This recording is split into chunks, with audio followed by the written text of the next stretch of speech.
জঙ্গলের একদম গভীরে বিশাল এক পুরনো গাছের নিচে বসে আছে দুই বন্ধু। চারপাশে শুধু পাখির ডাক আর পাতার মৃদু শব্দ। কিছুক্ষণ বিশ্রাম নেওয়ার পর তারা একে অপরের দিকে তাকায়, চোখে যেন একটা চ্যালেঞ্জের ঝিলিক। আজ তারা এমন কিছু তৈরি করবে যা এই নির্জন জঙ্গলকে বদলে দিবে। ধীরে ধীরে তারা নিজেদের সরঞ্জাম গুছিয়ে উঠে দাঁড়ায়, সামনে খোলা ছোট্ট জায়গাটা ভালোভাবে দেখে নেয়। এভাবেই শুরু হবে তাদের নতুন মিশন। প্রথমেই তারা জায়গাটা পরিষ্কার করতে শুরু করে। শুকনো পাতা, ছোট ডালপালা আর ঝোপঝাড় সরিয়ে পুরো জায়গাটাকে কাজের উপযোগী করে তোলে। তারপর মাটিতে একটা বড় বৃত্ত এঁকে নেয়। এই বৃত্তটাই তাদের স্বপ্নের পুলের ভিত্তি। কোদাল দিয়ে মাটি কাটার কাজ শুরু হয়, প্রথমে ধীরে, তারপর দ্রুত। একের পর এক কোপে মাটি আলগা হতে থাকে। কিছুক্ষণের মধ্যেই ছোট গর্তটা বড় হতে শুরু করে। যত সময় যায় গর্ত তত গভীর হতে থাকে।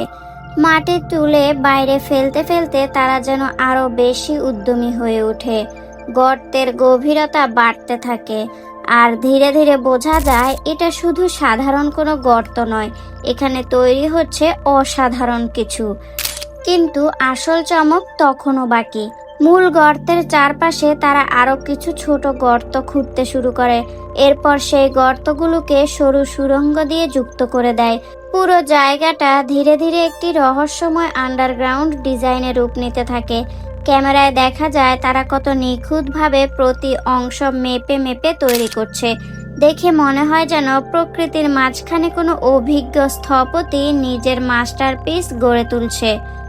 এরপর শুরু হয় সবচেয়ে সূক্ষ্ম কাজ। তারা গর্তের দেয়ালগুলো মসৃণ করতে থাকে। কোদালের হালকা আঘাতে দেয়ালের প্রতি অংশ সমান করা হয়। পুলের উপরের অংশকে সাধারণভাবে আকার দেওয়া হয় যেন দেখতে আকর্ষণীয় লাগে। তারপর মূল গর্তের চারপাশে আরও একটি প্রশস্ত কিন্তু অগভীর জায়গা খনন করা হয়।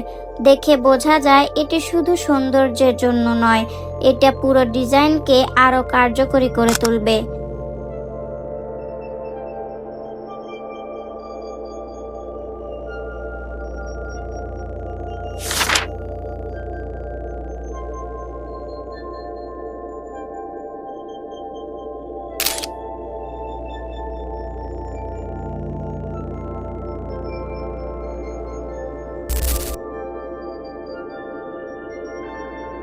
এতক্ষণে কাঠামো প্রায় প্রস্তুত, কিন্তু এখন দরকার শক্ত আর মজবুত দেয়াল। সেজন্য তারা জঙ্গলের ভেতর আরো গভীরে যায়। সেখানে একটি পুরনো উইডিবি থেকে বিশেষ ধরনের মাটি সংগ্রহ করতে শুরু করে।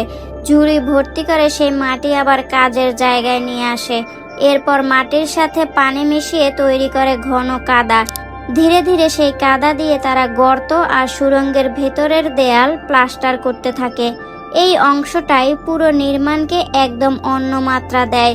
দেয়ালগুলো কাদার প্রলেপে মসৃণ হয়ে ওঠে, দেখতে একদম প্রফেশনাল ফিনিশিংয়ের মতো লাগে।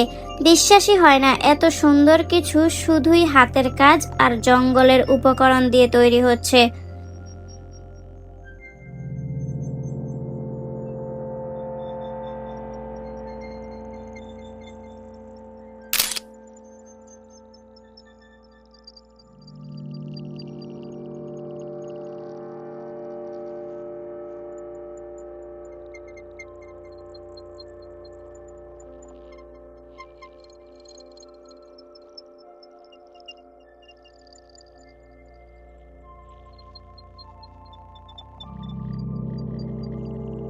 সবকিছু শুকিয়ে গেলে তারা বাঁশ কেটে একটি মই তৈরি করে। খুব যত্ন করে সেটি পুলের ভেতরে বসিয়ে দেয় যেন সহজেই ওঠানামা করা যায়। কিন্তু এখনো সবচেয়ে গুরুত্বপূর্ণ অংশটা বাকি, পানি। তারা পাহাড়ি ঝর্ণার দিকে যায়।